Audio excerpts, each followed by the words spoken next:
Hello and welcome to All Shorts here in France. Well, the sun's going down, which is very nice, I must say. But, tell you what isn't nice.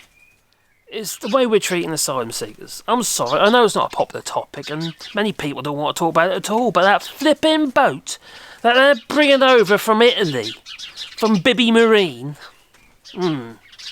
it's flipping disgusting, and I think people in the United Kingdom ought to be ashamed. Should be protesting about this in large numbers, because it's absolutely disgusting. I do apologise for the sparrows. They're quite happy to be active this time of night. Yeah. Oh dear. Well, this blooming boat has been towed from Italy, and it's on their website.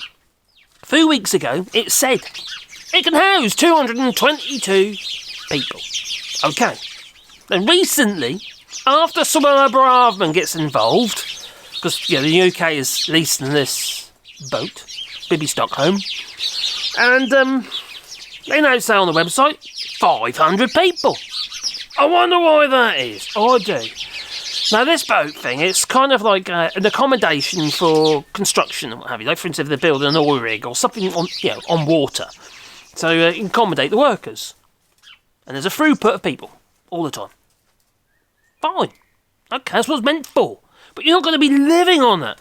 Now, they say they're going to move them on within 28 days. They're going to go to Rwanda, you see. Or they're going to have like maybe a helipad or something on top. I don't know.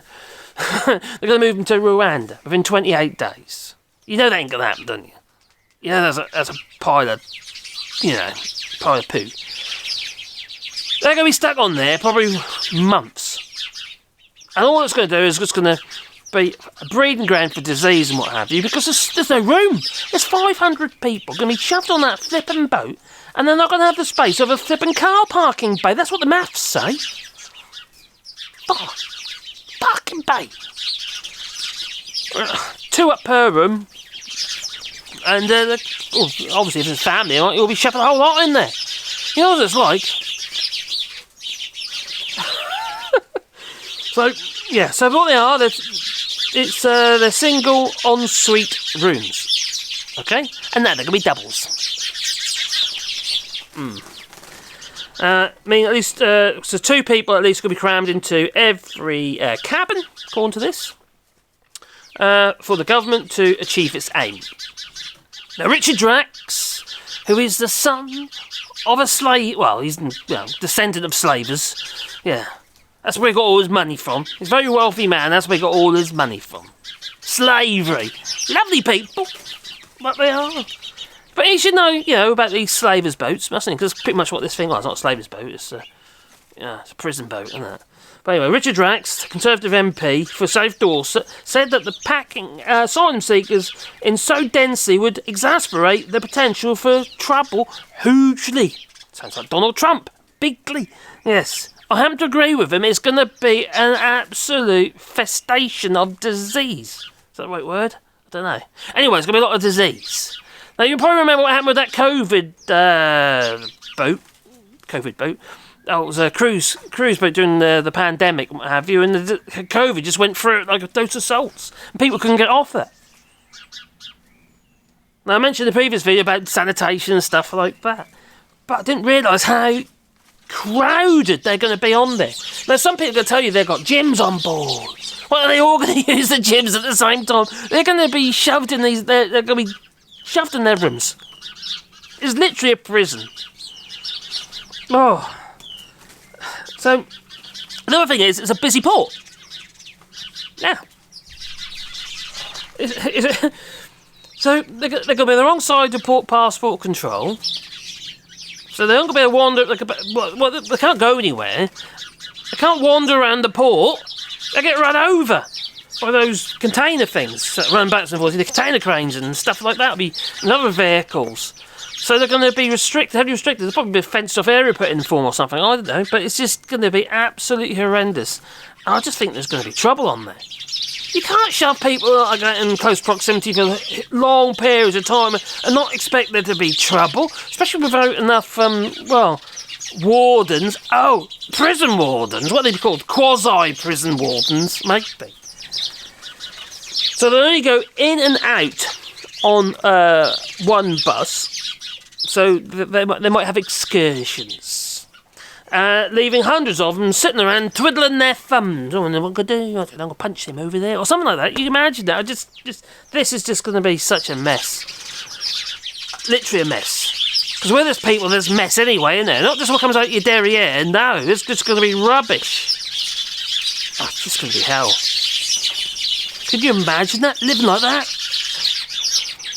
So what they're going to do on this barge every single day, says Drax, week after week, he says, month after month. So he's admitting that it's going to be longer than 28 days. What on earth are they going to do? And the Home Office, they never answer questions on things like this. They just give you rhetoric anyway, so it's the same old crap.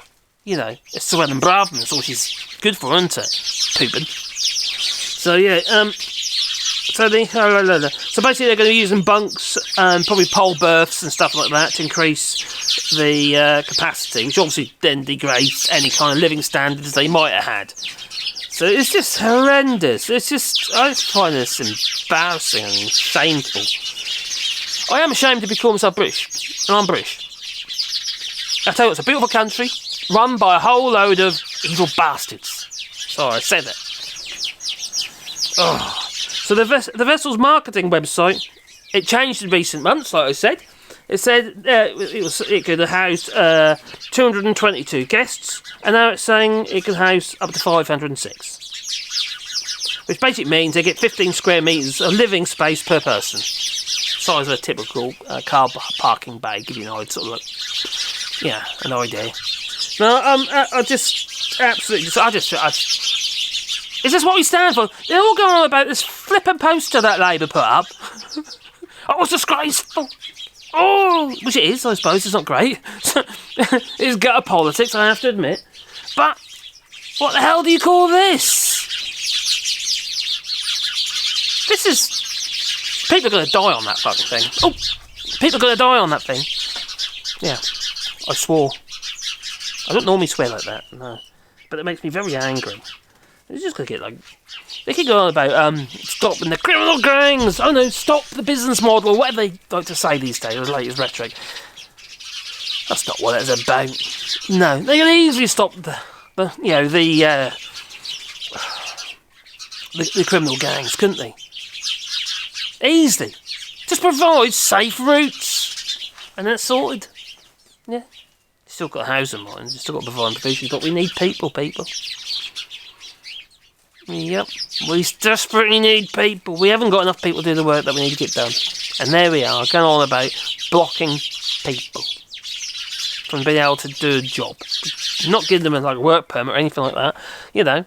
See what can these people do? What are they trained in? What are their skills? Why aren't we asking those questions? How can they contribute? We need people. We're going back to how we were with how we treated the Windrush generation. You know?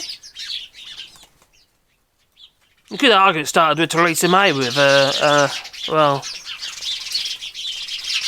what she called it now? Hostile environment, that's it, hostile environment. And you tell me, please leave in the comments down below.